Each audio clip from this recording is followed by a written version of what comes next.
Mangwana ni mwalelepo vukenjani class vanave Africa. Welcome to Africa Good Morning, your trusted source for the latest news and updates from across the continent and beyond.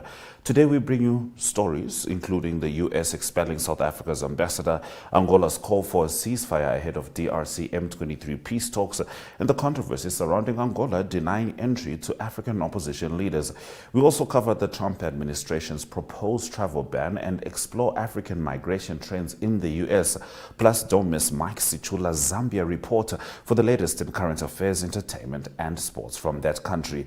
Join us live every weekday from 7 a.m. on DSTV 285, GOTV 25, or stream on oneup2.com and Network Media Hub on YouTube. Let's get into the top stories.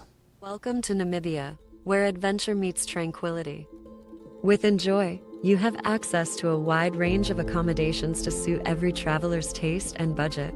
Experience the finest dining and hospitality Namibia has to offer. Booking your dream accommodation is just a few clicks away with Enjoy. Join thousands of happy travelers who have trusted Enjoy for their Namibian getaway. Your gateway to unforgettable Namibian adventures.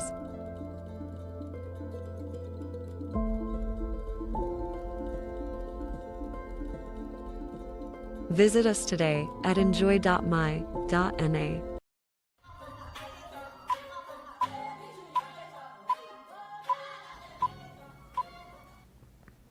The United States is expelling South Africa's ambassador Ibrahim Rasool, with Secretary of State Marco Rubio calling him a race-baiting politician who hates President Donald Trump. Now, relations between the two nations have deteriorated since Trump cut U.S. financial aid to South Africa, citing disapproval of its land policy and its genocide case against Israel at the International Court of Justice. Rasool, who presented his credentials to then-President Joe Biden before Trump took office, must leave by March 21. South Africa expressed regret over the decision, but remains committed to diplomatic engagement. Rubio shared an article quoting Rasool as saying Trump leads a white supremacist movement. The U.S. is reassessing its policy towards South Africa, citing concerns over its land reforms, ties with Russia and Iran, and its stance toward Washington and its allies. Trump has claimed, without evidence, that South Africa is confiscating land and mistreating certain groups, while South African President Cyril Ramaphosa has defended land reforms as necessary to address racial disparities. Meanwhile, the U.S. has begun a program to resettle white South African farmers as refugees, with initial interviews underway. Former U.S. Ambassador Patrick Gaspard described U.S.-South Africa ties as being at their lowest point, but urged efforts to repair the relationship. Moving on to our next story. Angolan President João Lourenço, currently chair of the African Union, has called for an immediate ceasefire in the ongoing conflict in Eastern Democratic Republic of Congo, DRC, to pave the way for peace talks. He urged all parties to halt hostilities by midnight local time Sunday, including any attacks on civilians or attempts to gain new positions. The negotiations, scheduled for March 18 in Luanda, Angola, will mark the first direct talks between the DRC government and M23 rebels in 3 years, though the DRC has not yet confirmed its participation. The M23 has expressed support for Angola's initiative and urged President Felix Tshisekedi to commit to direct negotiations. The conflict has intensified, with M23 capturing key towns in North and South Kivu, displacing thousands and worsening the humanitarian crisis, underscoring the urgent need for dialogue. Staying with Angola. Angola is facing criticism after denying entry to several senior African political figures who were set to attend a democracy conference hosted by the country's main opposition party, UNITA.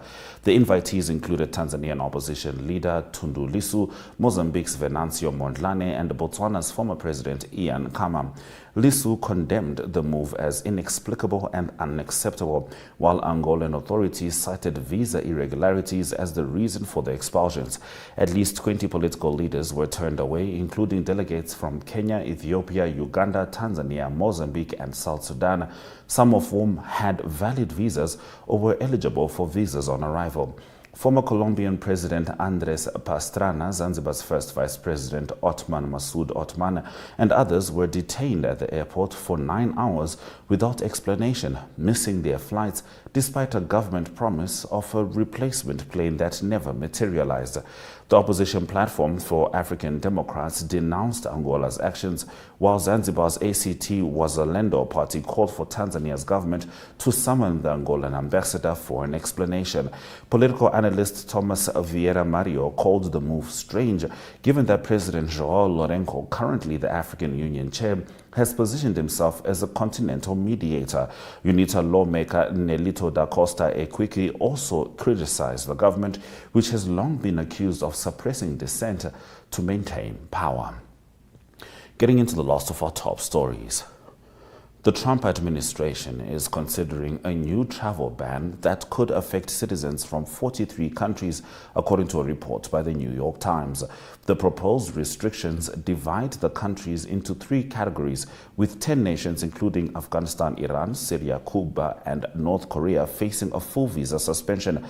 Another 5 countries, Eritrea, Haiti, Laos, Myanmar, and South Sudan, would face partial suspensions affecting tourist, student, and immigrant visas, while with some exceptions. A third group of 26 countries, including Belarus, Pakistan, and Turkmenistan, could face visa restrictions if they fail to address security concerns within 60 days. The draft list is not yet finalized and is subject to approval by the administration, including Secretary of State Marco Rubio. Trump's directive, issued via executive order on January 20, calls for stricter vetting of foreign travelers to detect national security threats, with recommendations for suspensions due by March 21. This move is part of his broader immigration crackdown in his second term, echoing his first-term travel ban on several Muslim-majority countries, which was upheld by the Supreme Court in 2018. Those have been our top stories on Africa Good Morning. After the break, we talk to Mike Sichula as he brings us the Zambia report. For over 2 decades, the Namibia Institute of Pathology Limited, NIP, has been at the forefront of delivering accessible and affordable medical laboratory services. Established in the year 2000, this public enterprise plays a vital role in strengthening Namibia's healthcare system. As a commercial public enterprise under the Public Enterprises Governance Act, our mission is to serve both the public and private healthcare sectors with innovative laboratory services that focus on saving lives every day.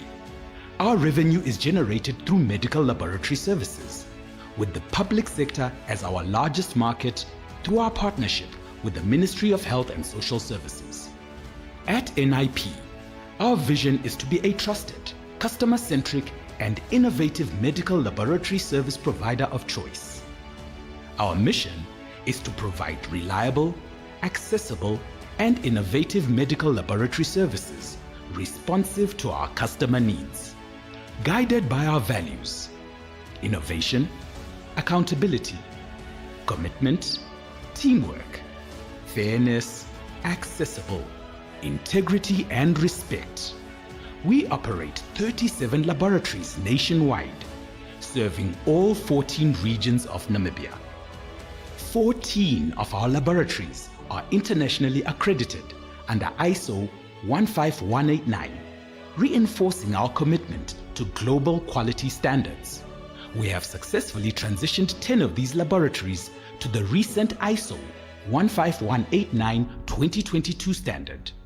With our laboratory footprint, we ensure seamless access to routine diagnostic tests.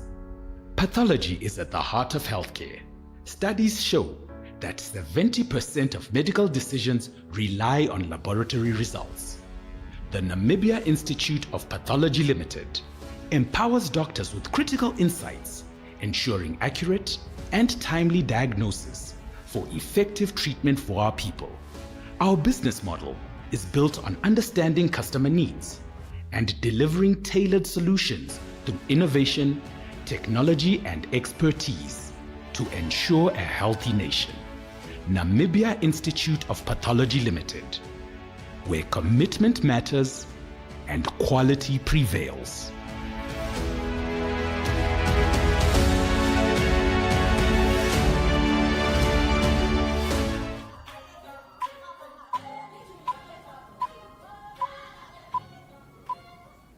You're still with Africa. Good morning. It's time for us to get into the Zambia report with Mike Sichula. Mike Uribanji.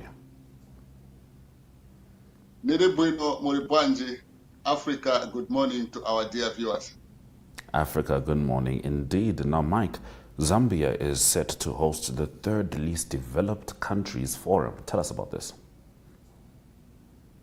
Yeah, so this will be done in partnership with the United Nations Office of the High Representative for the landlocked developing countries and small island developing states and the government of Finland.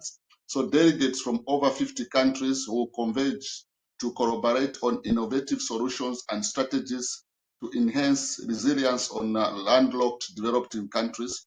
This was reviewed by Ministry of Foreign Affairs and International Cooperation, Principal Public Relations Officer, Eva Chanda. So this forum will be held from April 1st to 3rd in the capital city, Lusaka, this year. So Zambia will be hosting this event as the first African country.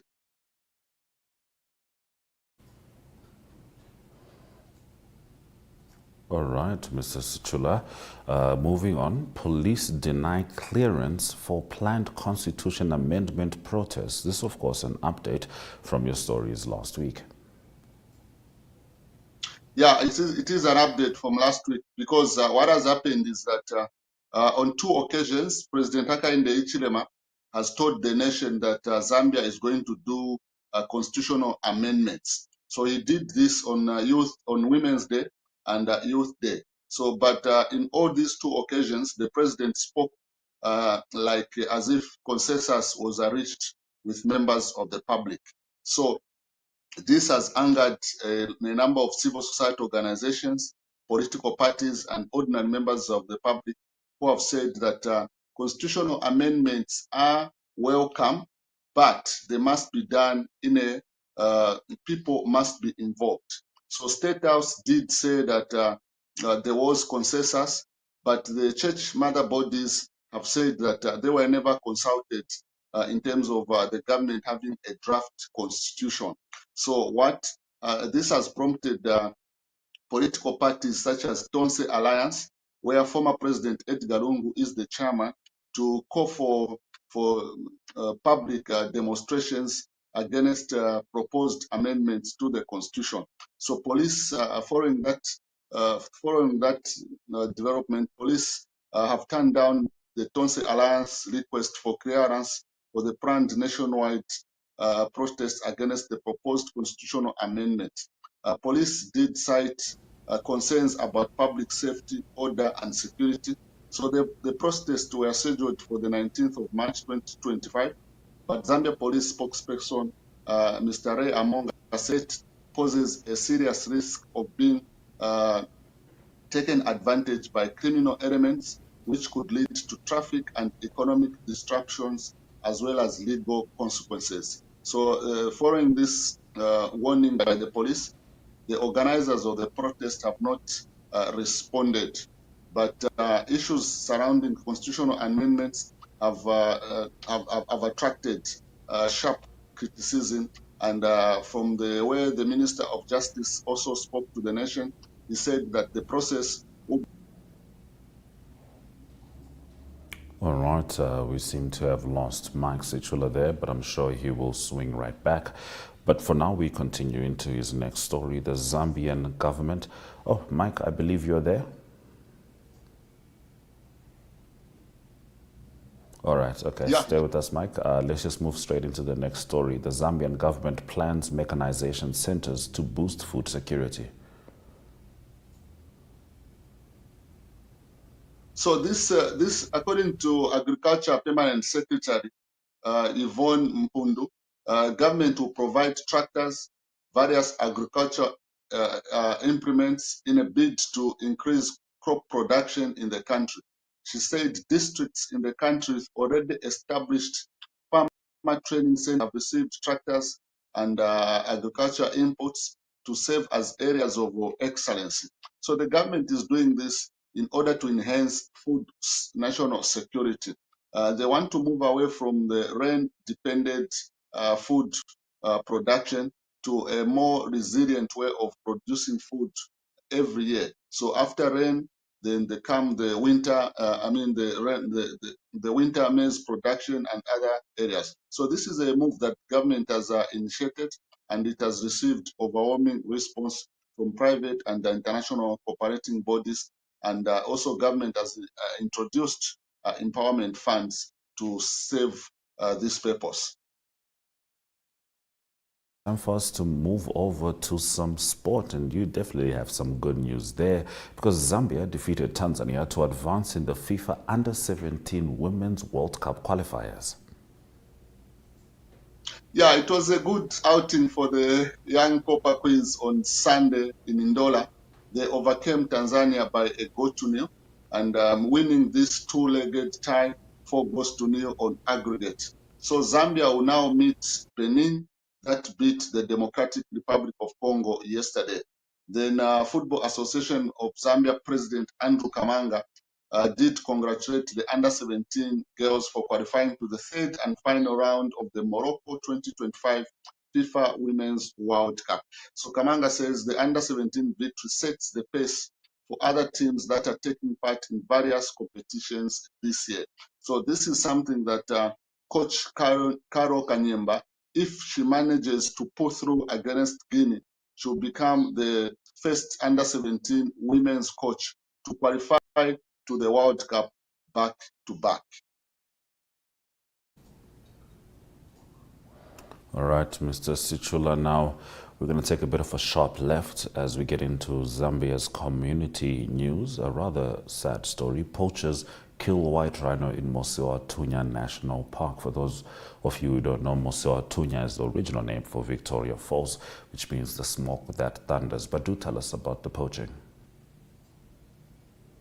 Yeah, quite a sad story in terms of promotion of tourism, especially wildlife tourism. So a young white rhino was killed by poachers in Mosotunya National Park, dealing a major blow to Zambia's promotion of tourism. So according to the Ministry of Tourism, and they said the rhino was aged 3 years old and was shot on Tuesday last week, with poachers escaping with its horns. The incident adds to the growing poaching crisis in Zambia and Southern Africa, recording previous, including 2 rhinos that were also killed in Kazungura district last year. Following this, the Livingstone Tourism Association has put a $1,000 or 28,000 kwacha reward for anyone with information leading to the arrest of the poachers that killed the 3-year-old white rhino. All right, Mr. Sichula. Now, we certainly hope that those poachers can be found, and more importantly, that the poaching itself can stop. Now, we head over into the last of your stories. We're going to play a clip of musician Maggie 2 announcing his political ambitions, and then you can go on with it. Hi, guys. My name is Mark Mulaza Kaira, and I am I'm a lot of things, but most importantly, I'm Zambian. Sorry if I sound a little unusual. It's like the first time I talk to people, or the first time that people hear me speak, it's almost like they expect me to sound like, and it's quite unfortunate. But I'm more than what you hear when you listen to my music. I'm more than what you see when you watch any of my content on social media. And this is what I want to talk to you about, specifically the young people of Zambia. I think partly we are to blame for the way the nation or the leaders or the grown folk perceive us. And I say that because I don't think we've shown them that we can be more than the stereotypes that they see. We're more than the music we listen to. They're more than the way we talk. We're more than the way we dress and the way we walk and little preferences. I think right now is the right time that you and me stand up and show the world what we could be if we decide. It's time that we decide to contribute positively to our country. So I'm calling on all the young people out there who want to be leaders, who want to be useful, who want to contribute to this country, to step up and join the movement, the young people movement. And with that said, I am stating my intentions very clearly that I'm planning to run for Parliament in 2026, Changa constituency. Join. There you have him speaking, because in unusual pattern, because people know Makitu to speak this street language in terms of how they communicate on the copper belt, as we call it, the Kopala. So according to him, like he did say, he has declared intentions to run for political office. But what he has not announced is under which political party. Is it the governing party? Is it the opposition? Or is going to run as an independent member of parliament? So it is going to be an interesting path, because Makitu has been in the music industry for many years. He has helped so many young people to come into the music industry. But him demonstrating political leadership, it is a rare outcome that a number of people have been taken by shock. But most people are saying he has what it takes to be a member of parliament because of the huge following that he commands on the copper belt, especially the constituency that he stated, Changa constituency. We'll certainly be keeping an eye on his journey, and would like to thank you, Mr. Sichula, for bringing us the comprehensive Zambia report. Thank you very much. Africa, good morning to our dear viewers. Africa, good morning indeed. Let's have a look at the weather predictions and economic indicators before we return to say goodbye.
Thank you for staying with Africa. Good morning. Catch us every weekday at 7 a.m. on DSTV 285, GOTV 25, 1up2.com and Network Media Hub on YouTube. From me, Ashwin Berry, and the Africa Good Morning team, Swela Jakanaka.